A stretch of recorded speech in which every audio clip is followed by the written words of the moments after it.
Neither from anger nor ill will should anyone wish harm to another. As a mother would risk her own life to protect her only child, even so towards all living beings, one should cultivate a boundless heart. One should cultivate for all the world a heart of boundless loving friendliness, above, below, and all around, unobstructed, without hatred or resentment. Whether standing, walking, sitting, lying down, or whenever awake, one should develop this mindfulness. This is called divinely dwelling here, not falling into erroneous views, but virtuous and endowed with vision, removing desire for sensual pleasures. One comes never again to birth in the womb. Okay, with this metta thought in mind, as usual, we pay mindful, undivided attention to our breath without verbalizing or conceptualizing.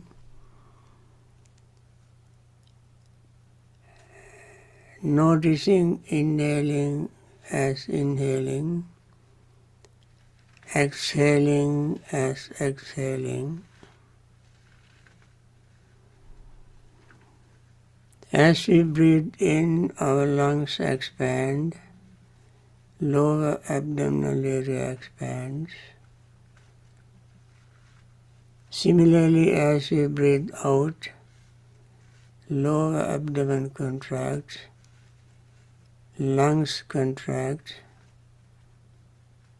Then we feel the breath coming out of our nostrils.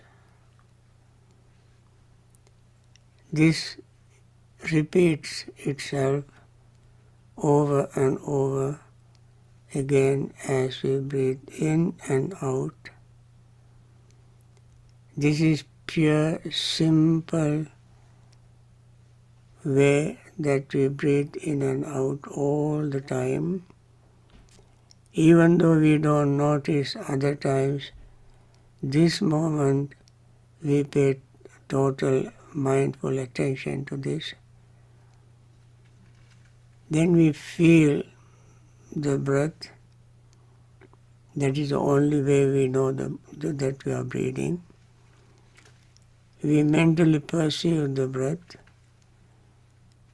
We have volition or will to breathe in and out, even though other times it happens naturally. This time we are using it deliberately, paying attention to it. And then we are conscious of our breath. Other times we are not conscious.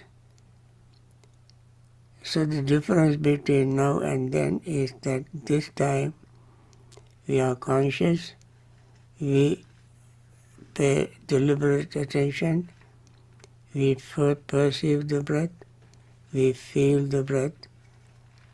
With this, all this, the mind, body, the breath, all become calm, relaxed and peaceful.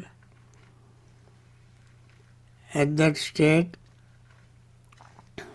greed fades away, clinging, craving fades away. There will simply be an aware of our breath. And then the mind, body, feeling becomes even more calm, more relaxed and more peaceful. That time resentment fades away, metta feeling takes prominency. When the metta feeling is there, resentment fades away, because these two mental states do not exist at the same time. And then the mind and body, feeling and all this become even more calm, relaxed and peaceful. At that time we may feel sleepy, or drowsy. We have to overcome sleepiness and drowsiness by focusing mind on very bright light. Bright light we have to visualize, imagine. It must be so bright that sleepiness fades away. If that doesn't work, we take deep breaths, hold it as long as we can, and slowly breathe out. This way, our body warms up, sleepiness and drowsiness fades away. Then we may have excessive energy, which generates another mental state, that is restlessness and worry. We become restless because we have done something incorrectly or incompletely. Or we may have some traumatic or very beautiful experience. All these can happen through our senses. They are in our memory. They come to the front. They surface, and we become sometimes restless. Or we ponder over the future, thinking of various things that we want to do after our meditation. So the mind can vacillate between the past and the future. So we want to overcome that mental state by settling the mind in the present moment. Present moment is filled with our breath, awareness of breath, feeling of breath, perception of breath, consciousness of breath. With all this, our present moment is full. We stay with that. Then we may still have some doubt regarding the practice, the method, and our achievement.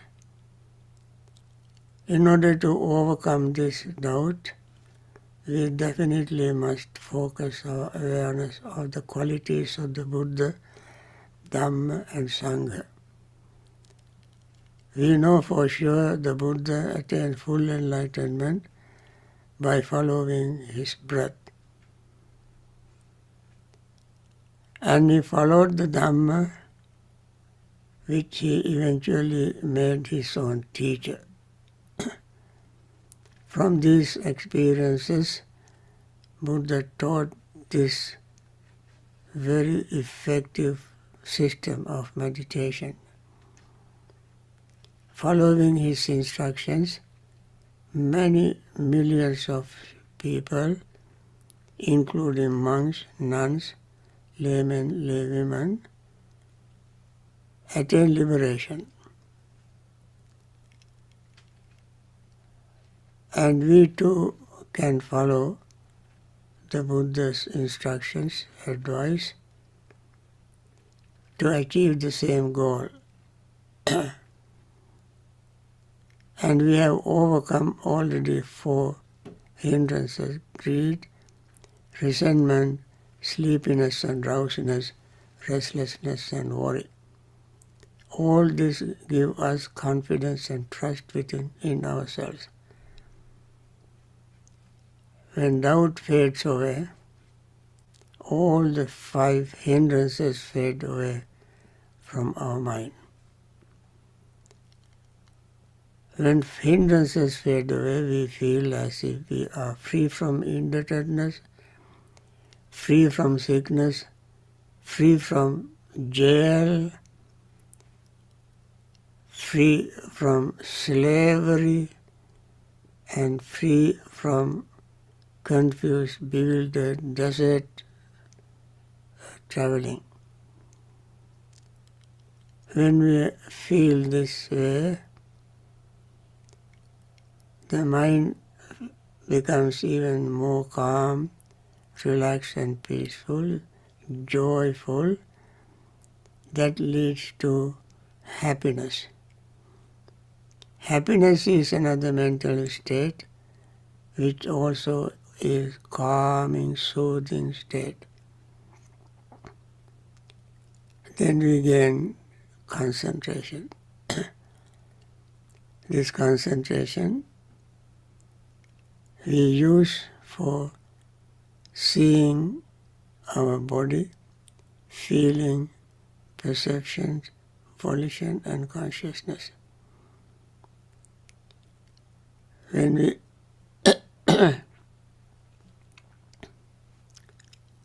see with concentrated mind, when we see them, what we see there is the change, what is called impermanence. Impermanence of everything in our personality. Our body, feeling, perception, volition and consciousness, all are constantly, continuously changing. They don't stay the same even for 2 consecutive moments. They keep changing. As our awareness develops, then we will be able to overcome our greed, hatred and delusion, the goal of our meditation. Keeping all this in mind, let us spend the rest of this morning's time dedicated for meditation until I ring the bell.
by means of these meritorious deeds.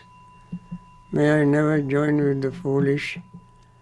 May I always join with the wise until the time I attain Nibbana. May the suffering be free from suffering. May the fear-struck be free from fear. May the grieving be free from grief. So too may all beings be. From the highest realm of access to the lowest, may all beings as arisen in these realms, with form and without form, with perception and without perception, be released from all suffering and attain to perfect peace. Excellent, excellent, excellent. Now, friends, you can ask me your question. Our friend Veronica will read the question for me. Veronica? Yes. Good morning, Bhante. In the Mahavachagota Sutta. Veronica? Yes, Bhante.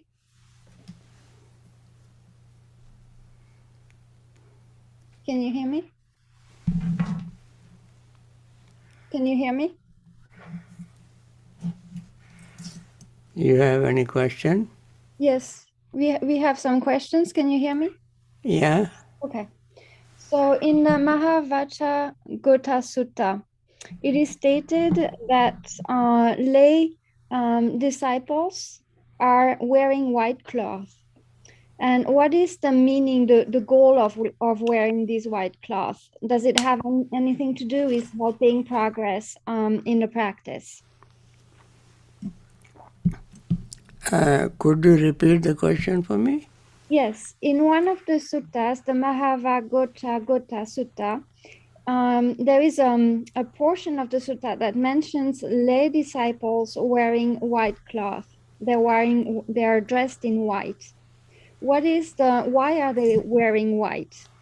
What's the objective of wearing these white clothes? Does it help in the progress on the spiritual path?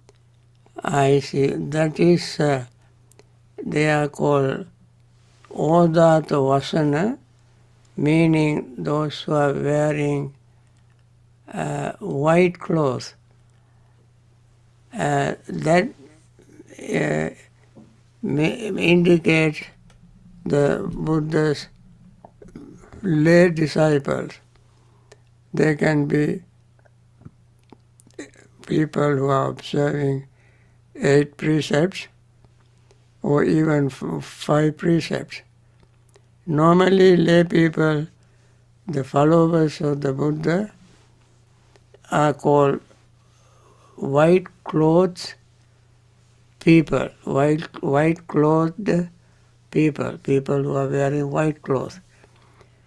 White generally is the symbol of purity. I think in many societies, white is considered to be the color of purity. And those who have undertaken precepts are following the path of purification. And therefore they are called Odata Vasana or white clothed disciples. Other than that, there is no any significance. When they wear white clothes, they themselves feel that they have made some commitments, very serious commitments to follow the Dhamma.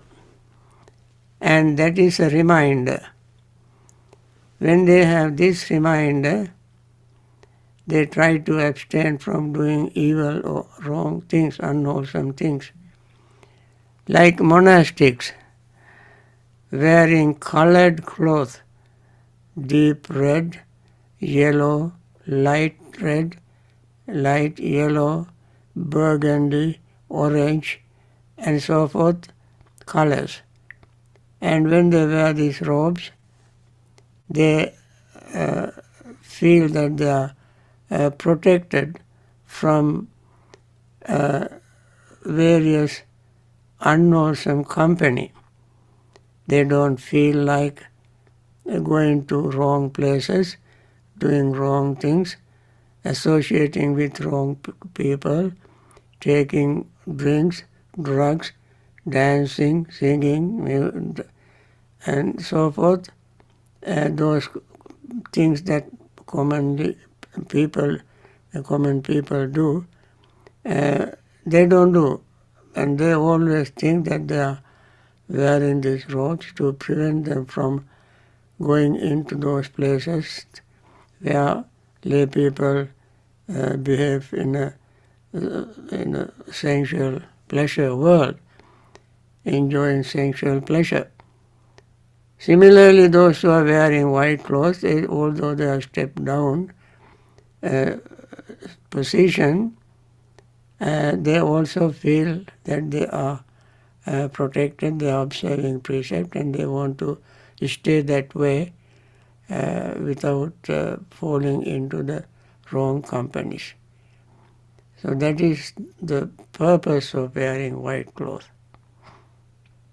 Okay, another question.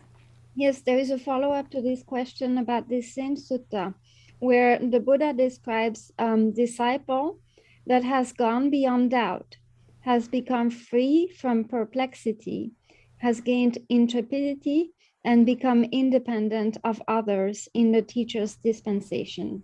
Is he talking about stream entry in this case? Right.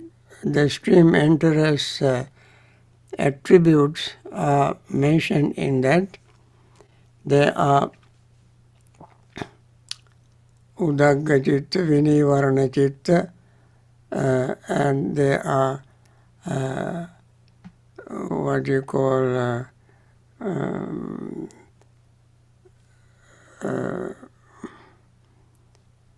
independent of others, that is, they are not depending on others for clarification of the Dhamma. Aparapachaya is the word used. They follow the Dhamma, and therefore they are not depending on others' explanation of Dhamma, because they have realized the first attainment or stream entry state. And that is why these attributes are used to describe them. Yes. Okay. Next question. Bhante, can you please comment on the differences working with the 5 hindrances while in meditation and out of meditation? Thank you for your wisdom, encouragement, and positive energy. Okay. I think out of meditation, when we use the word meditation, generally people think that they have to sit in one place on a cushion, as I mentioned yesterday. Anytime you focus your mind on hindrances, you are in meditative state. And when you do this every day, from morning till evening, in any posture, then you build up the momentum. Therefore, most of your state work is done before you sit to meditate. So you prepared all day long for serious sitting meditation or walking meditation. And therefore, the other times we are engaged in various other activities, also we are helping ourselves to overcome these hindrances, and then we come to meditation, or when you come to sitting meditation, to gain jhanas, to gain concentration, it would become very easy for you. You have only done lot of practice. You may not call it meditation, but in reality you are building up your momentum to do your sitting meditation to gain concentration.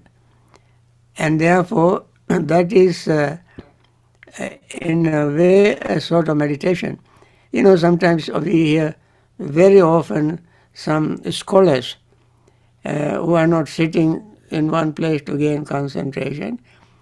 Many scholars were talking about meditation as daily practice like walking, talking, sitting, standing and so forth, which is in a way true, very true, and that is what the Buddha mentioned in Mahasatipatthana Sutta, practicing Bojjhanga and so on.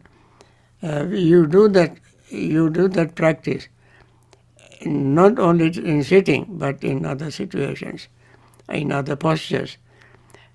But all of them come together, dovetailing, bottlenecking to build up a momentum so that when you sit in one place and meditate, very easily you can overcome hindrances and gain concentration. So I would say both practices are meditation practice. One is more intensive, other is loose, general practice. Yes. Okay. Next Another question. Should we be afraid of mundane happiness, such as the happiness of seeing a family member succeed and gain recognition after a lot of hard work? Will that be kind of greed or lust as described in the third Satipatthana? And thus we would have state of mind that is something to be feared rather than fearless. Yes, you gain happiness from various things. Of course, seeing your relatives, Buddha said, Chirapavasim Purusan, Duruto Sotimagatam, Nyati Mitya Swaja, Abhinandita, so forth, Tateo Katapunyam, people like that. When you have not seen your friends or relatives for long time, and then one day they appear, you are very happy in a way, in a mundane sense, because you have a desire to see them. That is really mundane happiness. Buddha did not look down upon it, but compared to spiritual happiness that is of low grade. Spiritual happiness is of high grade, high quality. So the difference between spiritual happiness and mundane happiness is that mundane happiness, of course, relatively happiness, but it is of poor quality. Other is polished, high quality happiness. For instance, when you have a desire to see your friend or relative, and you are hosting them, you can entertain them as your guests for a certain time, maybe a week, 2 weeks, a month and so forth. Then that pleasure or that happiness slowly dwindle down. It has diminished, it will be diminishing. Your pleasure slowly diminishing because so many things can happen that slowly can build up irritation. And then it turns into disappointment. And then you finally wish them go and stay away from you. That is happening to normal, ordinary mundane happiness. But spiritual happiness is not like that. Once you gain it, the longer you experience, the happier you will be. Because you don't expect anything in material in return. You don't expect anything material in return. You are simply enjoying the bliss of peace when you gain spiritual happiness. And therefore these are two poles apart, different, spiritual happiness and mundane happiness. So normally Buddha said it very clearly, if the life is always full of suffering, not any trace of happiness, life will be totally miserable. Since there is some pleasure, some happiness, some enjoyment, life is not that miserable. Although it has suffering, it is not always miserable. So Buddha recognized that kind of pleasure. And in the category of pleasure, there are all kind of pleasures, atti sukha, anana sukha, and so forth. When you have wealth, you are happy. When you are not indebted to somebody, you are happy. When you share your things, you are happy. When you enjoy what you get, you are happy, and so forth. You are happy when you have children. You are happy when you are healthy. When you live long, you are happy without any sickness and so forth. All these are mundane happiness, various categories of mundane happiness. But they are less than 1/16 of spiritual happiness. Kalan nagati solacing, Buddha said, it doesn't worth even 1/16 of spiritual happiness. There is relative some happiness, but not as great as spiritual happiness. Yes. Okay. Bhante, in loving friendliness discourse, the Buddha mentioned not to hold on to anger and wish harm to others. But how should one deal with these sentiments when we don't wish harm to others, but we feel offended or we are angry? So how do we practice in this case? Okay. That is very true. Until you attain at least the level of never return state, anger still is there. You have to attain the never return stage. Even Sotapanna can get some degree of disappointment, Sakadagami and so forth. Yes, there will be some certain degree of anger, but that is not as gross as before. There is a gross anger and subtle anger. That is why when we attain the stream and what you call never return state, when a never return path state, you overcome your gross form of anger. When you attain never return a fruition stage, you totally, completely overcome your even subtle anger. Similarly, greed.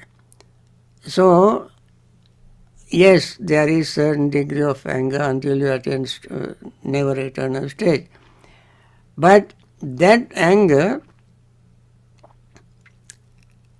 is not as harmful as the anger that arises in a person who has not even attained the stream entry. Because the person, even when he attained the stream entry, you have abstained from killing, stealing, sensual misconduct, lying, and wrong livelihood and so forth. You abstain from them, totally abandon them.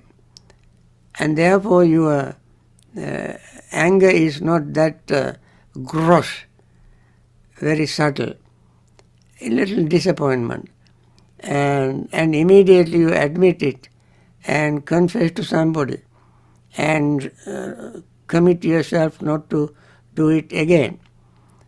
And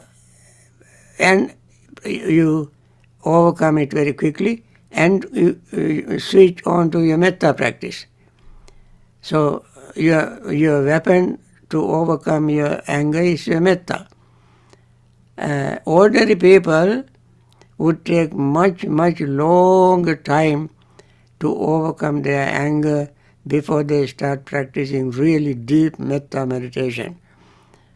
And therefore, there's a difference in degrees of getting ordinary people getting angry, and at least stream enterers and upward people getting angry. Upward means only up to never eternal state. Other times you may get angry. That is why, suppose once a person attains stream entry, say even if he does something very minor offense, he cannot hide it. That is what even in Ratana Sutta mentioned. Kinchapi sokamang karoti papakang kayana vacha udachesa abhabbo sotasa patichadaya abhabbada ditthavadasa utta. One who attains the stream entry may commit some offenses, minor offenses like getting angry, and immediately he recognizes it, immediately he confesses it to somebody, and immediately switch on to metta, mindfulness of loving friendliness meditation. And therefore there is a very sharp distinction between ordinary persons getting angry and at least stream enterers, upward people getting angry. Okay? Okay. So we have a question about practice. Dear Bhante, during meditation, after feeling the breath and overcoming the 5 hindrances, I can feel very calm, but I do not feel any happiness. From seeing the impermanence of the 5 aggregates, I feel emptiness. Am I missing something if there is no mental feeling of happiness in my meditation? Thank you for your teaching. Well, you may feel impermanence superficially. You may feel emptiness of self, emptiness of greed, emptiness of hatred, all superficial. All superficial. In order to have them, their deeper awareness, you have to gain true concentration. In order to gain true concentration, the mind should be calm, relaxed, tranquil, passaddhi. That leads to happiness. And that happiness is not artificial happiness. You cannot create that happiness by simply showing your teeth and widening your lips, just like you do for the camera. When people ask you to pose for a picture, when they hold the camera against in front of you, the cameraman would ask you to smile. Then you show your teeth. Not that kind of smile, that kind of happiness. But the real happiness coming from within, knowing that you have overcome your hindrances, the mind became very calm, relaxed, tranquil, and then happiness arises. That happiness leads to true concentration, to see impermanence of body, feeling, perception, thought and consciousness at the subtlest level, molecularist level. that is a very sharp, deep awareness of impermanence. Only at that level can you see non-existence of greed, hatred and delusion, non-existence of self, non-existence of permanent self. So that is a very sharp, powerful state. Before that you may have a shade of that at sort of at a superficial level. That is okay. That's also okay. Much better than nothing. And therefore I would advise people who practice meditation, don't stop there. Don't go short of attaining, don't settle short of attaining that real concentration and deeper awareness of the subtlest changes of the aggregates. That is the way to eliminate our hindrances, fetters, influxes called asava, and underlying tendencies called anusaya. All this will vanish from your mind when you reach that state. And therefore, be happy that you have some awareness, and that is how you are yourself on the right path. You continue that. I would encourage you to continue your practice that way. Okay? Okay. Can you take one more question, Bhante? Yeah, there is 3 more minutes. Okay.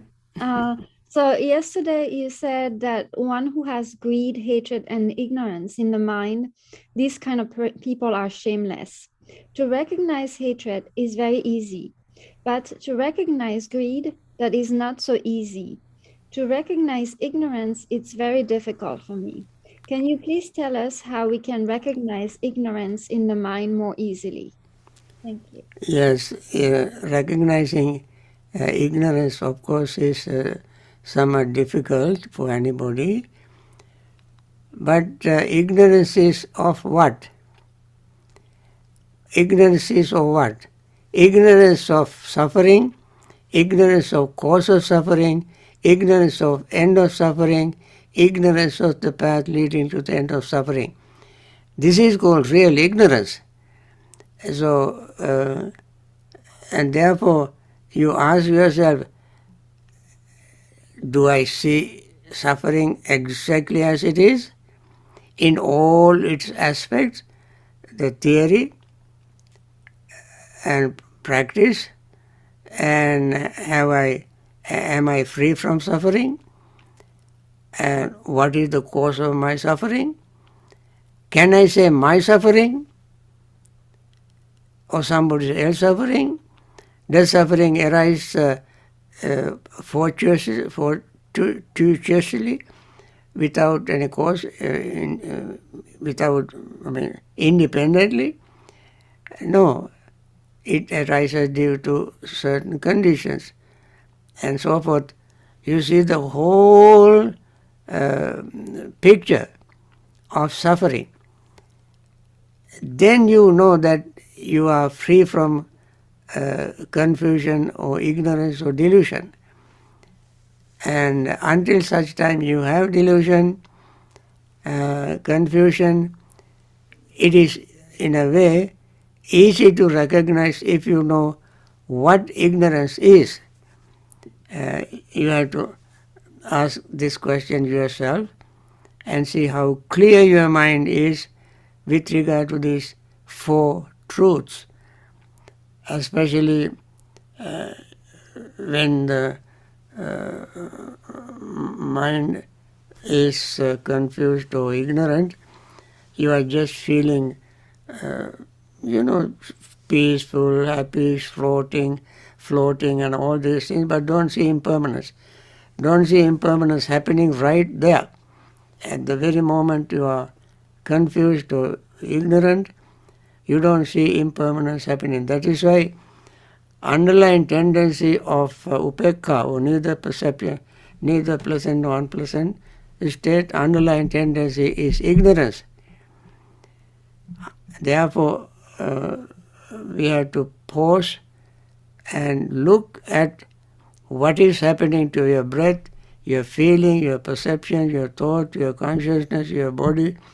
When you pay attention to them, you definitely see things are changing at an inconceivable rapidity that even the mind cannot isolate one from the other. So quickly they change. And that is how you overcome your ignorance and become fully aware of your practice impermanence and get rid of your delusion. I think, friend, thank you very much for asking all these questions. Keep thinking of Dhamma questions. Keep asking. We try to answer your questions as much as we can. And I hope we all benefit from asking questions and answering questions. And thank you. I want to end this with my regular benediction. May all beings who are suffering in hospitals from various diseases, taken care of by very compassionate doctors and nurses and hospital staffs, may they recover very quickly and return to their normal life, continue their Dhamma practice, and attain liberation very soon. And all these doctors, nurses, and hospital staffs who are taking care of these people with out of compassion, sacrificing their own comfort, and risking their life, may they continue their wonderful, marvelous, compassionate service and live long in good health and finally attain liberation from samsaric suffering. May those who are grieving their lost ones, many people are grief-stricken when someone passes away, and may they recover from their grief and continue their Dhamma practice and liberate themselves from samsaric suffering. May all others who are suffering in many situations due to poverty, due to mismanagement, due to war, and so forth all over the world in many, many places, may all of them find peace, solace, and comfort and liberate themselves from samsaric suffering. May all of you who are participating in this regular discussion, Dhamma discussions, and those who are not participating and at least enjoying your practice and supporting you to continue, even they, all of them, be well, happy and peaceful and attain liberation from samsaric suffering. Thank you. Okay. Thank you, Thank you, Bhante. Bhante. Thank you, Thank Bhante. you very much, Bhante. Sadhu, sadhu, Sadhu, sadhu. sadhu, sadhu. Bhante. Sadhu, sadhu. Sadhu, sadhu, sadhu. Thank you, Bhante. Sadhu, sadhu. Stay long and healthy with us. Sadhu, sadhu, sadhu. Okay, thank you. Thank you, Bhante. Bye. Thirvan Saranai Bhante. Everyone, Saranai. Sadhu, sadhu, sadhu. Everyone, Saranai, Bhante. Theravon Saranai, Long Bhante. life Okay, and thank you. healthy. Thank Thank you. you. Bhante. Good night. Please Good stay night. healthy.